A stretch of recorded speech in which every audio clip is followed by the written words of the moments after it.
Watch till the end to learn how to make a chart like this. Type the date in the first cell. Drag till the end of the row and do the same for all the rows. Go to Format Cells. Custom and type 3 semicolons. Select the first rule. Go to Conditional Formatting, New Rule. Select Cell Value. Between and specify start and end date. Then click on Format, Fill Cells and select the colors and variants. Select the row and copy the format for all the sections.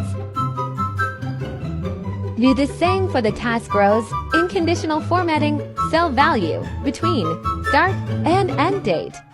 Format, Fill Cells, and select a different color.